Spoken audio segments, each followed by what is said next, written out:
আমরা দেশ থেকে পালিয়ে অন্য কোন দেশে দায় নাই।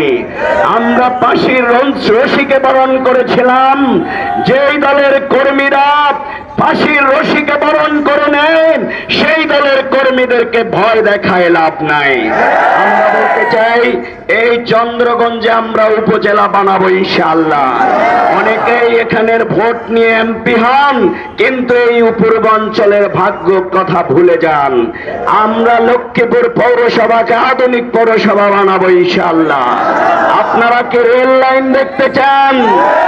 পরে হাত তুলে বলেন নৌবন্দর দেখতে চান? আপনারা কি মেডিকেল কলেজ দেখতে চান?